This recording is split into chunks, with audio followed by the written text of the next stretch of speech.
Last week England had a heat wave and it made me realise that I only own one pair of shorts, so I decided to make a new pair of shorts based around one of my favourite Pokémon, Buizel. Design wise, I wanted to focus on a colour block because in my opinion the most iconic part of Buizel's design is the contrast between the yellow around his neck and his orange body. And I felt like having these two colours contrasted next to each other in a similar way would really evoke this element of the Pokémon. Other than that, I kept the main shorts very plain because I wanted the real focus point of the design to be the front pocket where I'm going to have Buizel right in the centre. Usually my final pieces differ slightly from my initial ideas, but for this one I really loved the design that I came up with, so I followed it to an absolute T and I'm really excited to show you how I did it. In terms of the pieces I cut out for the main structure of the shorts, I used a pattern that I had made for a previous project that I knew fit me really well and simply divided each piece down the centre to create that colour block effect. For the fabric, I used orange fabric for an older project that I don't believe went very well in terms of longevity, and some yellow fabric that I bought for a project that I was working on simultaneously to this one. If you've watched my channel before, you will know that I love a project where I don't have to buy a single thing to complete it, so this made me very happy. It also made me happy to work on this project because orange is my favourite colour, so whenever I get to work with it I am more excited than normal to sew. The downside of this is that I am more critical when it comes to pieces that I make that are orange compared to pieces of any other colour. I don't really know why this is, it's not like I work with different colours in different ways. I guess I just have higher expectations of the aesthetics involved with my favourite colour compared to other colours on the spectrum. Once I had all my pieces cut out, I then sewed them into the usual 4 panels of short pieces. When sewing these together, I used a bigger seam allowance than I am accustomed to because I really want to move towards sewing items with more staying power, and to do that you need stronger, larger seams that accommodate for fabric fraying and for body size fluctuation. I really want to eventually have a wardrobe where I love every single item in there, and that won't be possible if things are made shoddily. In professional clothing, items are made to last longer either by overlocking the edges of the fabric. If you look inside clothing, you'll see edges where they have tight zigzag stitches all the way along them. This is done with an overlocker, and what an overlocker does is it sews and cuts at the same time, which really seals those edges. I can't afford one of those machines, but I could imitate this technique by zigzag stitching all my edges, something I don't do simply because it takes a long time, but I really do need to start doing it if I want my pieces to last. French seams, or English seams if you are French, are the other way of sealing edges, as it encases raw edges within the seam. I've attempted these before, but I really can't wrap my head around how to use them on seams that aren't just simple straight seams, so for that to become a part of my everyday sewing I would need a lot of practice. Basically, the only real way to make clothing last longer is to continuously practice at the craft and get better and better at it. This obviously can get annoying because it is so nice when you can just be good at something from the get-go, but that's not really realistic. Now that I had the base ready to attach my pocket to, I could then move on to tracing out my image of the buizel. When it comes to tracing artwork, the only times it should be used is when you are practicing,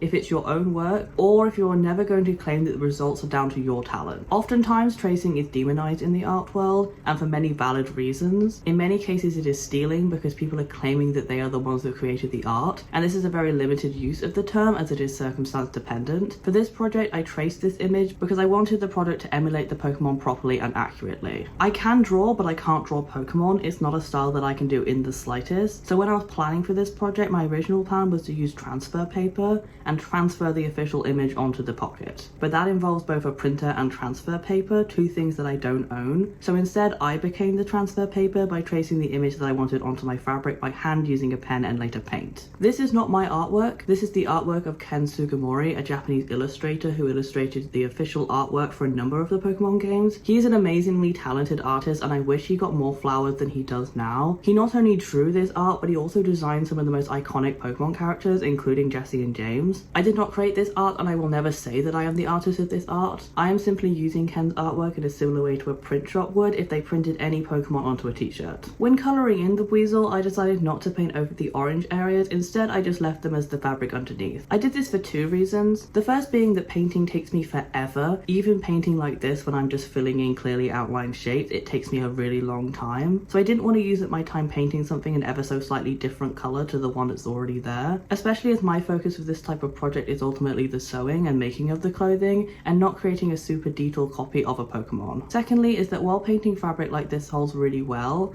it doesn't hold up perfectly and over time will fade or rub off in places. Therefore, if I paint the body orange, it will slowly fade into the fabric below anyways, meaning that it would be even more of a waste of my time. Overall, I think the colour I added really brought the buizel to life, and I really hope it gives justice to Ken Sugimori's original artwork. There are areas where the shapes and colours are slightly off, but when looking overall at the transfer, I do think it reads really well and emulates the same bold, stamp-like appeal of the original. I also found this process really fun. I tend to get really nervous nervous about painting on fabric, because if it goes wrong you can't undo it, but this piece was on such a small scale that it wasn't really a worry at all. It makes me want to use art like this again in the future, especially if I create my own original pieces to add to things, because it is such a low stakes way of doing so. If my copying skills had been shit, I would only ruin a very small square of fabric, not the entire project. So realistically, I could have attempted this multiple times, and I wouldn't have gone through anywhere near as much fabric as I would have if I had failed the sewing project. Funny how it's always the projects that I feel the least creative while creating that really spark my creativity for making other projects in the future. Once all the paint was dry and heat sealed into place, I then moved on to actually making it into a pocket. To do this, I simply sewed my buizel paste down onto a secondary piece of fabric which had the same shape as the original but with an extended top to it. Then I flipped it right sides out and ironed that top flap down into 2 folds to hide all the raw edges. This results in a neat and professional looking pocket that could be very easily added onto any piece of clothing, even pieces that have already been made. Small pieces like this is where I definitely should have started if I was learning to sew all over again, because it would have really boosted my confidence so much in comparison to me starting on really complicated pieces. The first thing I really sewed was an entire dress, which fell apart pretty much as soon as I finished it and was incredibly uncomfortable the entire time. And because of that, it was a very mentally draining project. I got very emotionally invested in it, so when things weren't going right, I got very upset by it. So starting with something like this pocket would have been a much healthier option for me to go with. I tend to go, for lack of better terms, balls to the walls with things like this, and it often leads to me damaging my mental health. What I'm trying to say is that if you want to start learning how to sew or any other art form, it's better to start with a smaller piece that you can work off of rather than going for a giant piece to begin with. With my external pocket made, I could then go through the process of sewing both it and the internal pocket onto the short. This ended up being a little more complicated than I expected it to be, because it didn't really occur to me when designing this that I wouldn't be able to sew the buizel pocket flat onto the front of the shorts. Instead, I had to sew half of the internal pocket, then sew on the buizel pocket, and then finish the internal pocket, because if I didn't, sewing on the buizel would make the internal pocket completely unusable, and I really wanted to have 2 working pockets. I'm hoping that the visuals will make this process as clear as possible, because what I just said seemed rather convoluted. It just took a little bit more forethought than I would normally put into sewing on a pocket. My general process of creating a pocket has become very streamlined for me. All I do is I sew a piece of fabric onto the front side of the garment in the shape I want the pocket opening to be. I then flip it onto the inside and iron it into place before top stitching it down to get a nice crisp finish. Then I sew on the back of the pocket, which at this point of the project was partially interrupted by sewing on the buizel pocket, but was still basically the same process of top stitching down the side seams and then sewing the bottom edge together with the bottom edge of the additional top piece I sewed into place in the previous step. I really like the practicality of the result that it gives me, but I am starting to think that I need to find a way to make a more visually interesting pocket. I'm desiring more and more to make unbuyable clothing, and doing the same pocket shape over and over is not leaning into that fantasy. If you can think of a way that I can make a pocket that is both practical and really interesting looking, please leave it down below in the comments, because I really am stumped on this. Next, I sewed on the zip. Zips are definitely the part of sewing that I am the worst at explaining, so I really hope this all makes sense. I sewed the zip face down along the inseam with the right side of the shorts, extended the width of the zip with an additional piece of fabric, sewed that additional piece of fabric into the inseam with the left side of the shorts, and then sewed the inseams together before finishing it off with the top stitch. If you want to learn how to actually sew on a zip, I will try and find a tutorial and leave it down below in the description, because my explanation is really not helpful if you've never done it before. With my front panel all finished, I could then sew the entirety of my shorts together. This was a very easy step as I didn't really need to do any fitting stitches. Sewing really is a lot easier when you have a good pattern to start with. I can see why people purchase patterns. I personally have never used a real pattern because I don't know how to read them, and I'm not great at learning new skills, but I do think that I should give them a go at some point in my life as a way of elevating my current skill level, which right now comes down to I'm good at copying clothing that I already own, but I'm not very good at adding additional elements or sewing without a guide item. So it would be really good to understand more of the fundamentals of how clothing is constructed so that I can make more interesting pieces in the future. The item I really want to learn how to sew is a winter jacket. I know it's completely the wrong season here for thinking about that, but I really want to be able to put together a proper coat which actually insulates me. Plus I only have one winter jacket, so it would be nice to extend the range of options a little bit so I have something with a different colour. Jester shorts are also really high on my list, the ones where you have lines down them that aren't attached to the fabric underneath, that are that really rounded shape. I just think they're adorable and would fit really nicely into my summer wardrobe alongside the ones I'm making in this video. I feel like I just have a lot more possibilities on what I can make if I learned how to use actual pattern pieces. Now that my shorts are all sewn together and fitting surprisingly well, I can move on to making the waistband. I started to make waistbands tapered rather than straight because I think they end up looking a little bit more flattering on me, because it brings the center of the trousers down a hair into a slight V shape. So when I cut out all the pieces of my waistband, the strips at the back are 7 centimeters wide, side all the way along, but the pieces for the front start at 7 centimeters and taper down to 5 centimeters. Once I had my waistband assembled, I could then add in the elastic. I always add elastic to the back of my trousers so that they will fit me for a longer period of my life, and also it's more comfortable. I love the style of tight-waisted trousers, but they're not comfortable to sit in or eat in, so by adding elastic into the back of them, I can get the look that I want without the uncomfortability element. To sew in the elastic, I simply run the entire length of it through my machine multiple times, making sure to change the direction that I'm going in each time to avoid the fabric bunching up on one end more than the other. There was a time that I wouldn't sew down the elastic, and that resulted in a lot of ripped waistbands and snapped elastic over the years, which are very hard to fix as you have to take the entire band off to fix it. Doing things this way means that I only ever have to make the waistband once, I never have to make it twice anymore. Now that I had that waistband all made, I could sew it directly onto my shorts. I do this by first sewing on the front side of it, then I flip it around and onto the inside and top stitch everything down nice and neatly. The second step of which I apparently didn't record, so I apologise for the fact that there's no footage for that section. I used to hate sewing on waistbands and it would break my needles every single time, but now that I do it in this separated way instead of trying to sew the entire thing on in one go, it is working so much better. Sewing takes a long time and it can get annoying, especially when you're at the stage of adding on a waistband, as it is one of the final steps, but taking the long way around, in my experience, has always resulted in better results overall. Next, I sewed on the button and the buttonhole. I used to do buttonholes completely by hand, but I've now swapped to doing it via my machine and a very tight zigzag stitch instead, because it gives me a somewhat cleaner result. I definitely need more practice with this, but I think it is getting there. My machine actually has a buttonhole setting, and I've tried to practice with it once or twice, but I just couldn't get it. I think I need a tutorial in order to actually get this process into my head. The button I did by hand because my machine doesn't have a button setting,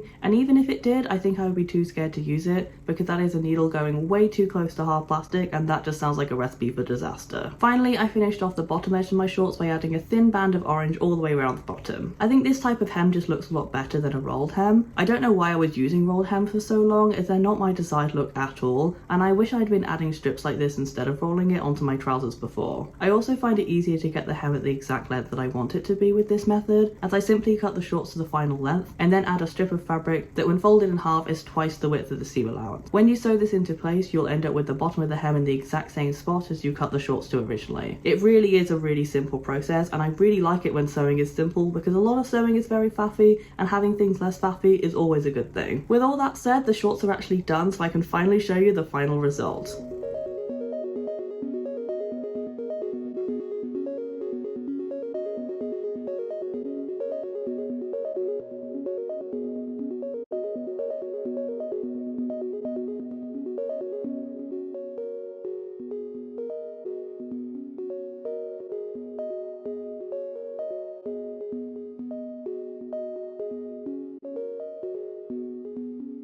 I am so happy with how these turned out. I feel like they are the cleanest piece of clothing that I've made from scratch in a very long time, and I also just love having a new fandom piece to add to my wardrobe. Most of the time when I do fandom stuff, I do it a lot more subtle, but I really do like how bold the Pokémon looks on this, so I'm really glad that I used this artwork for this project. And I do think that I will be using more official Pokémon artwork in my projects in the future. I just wish Pokémon actually made clothing like this, because then I wouldn't have to spend all the time making it. It would just be so cool if the actual official company made interesting clothing pieces rather than just prints on black t-shirts, because that's just not my sort of aesthetic. I have that issue with most fandoms that I'm in, that the things they make just don't fit with me at all. For example, I'm really into emo music. I can never find a My Chemical Romance t-shirt that I would actually wear because it's not this colour. If it was this colour, I would buy the official merch, but I can't, so I have to make it. With that small rant over, I am done for this video. If you did enjoy it, please give it a like down below. Comment what other things you'd like me to make, maybe some other fandom things you'd like me to create, and subscribe as I post a new video every single week, and I would love to see you again. But until then, bye!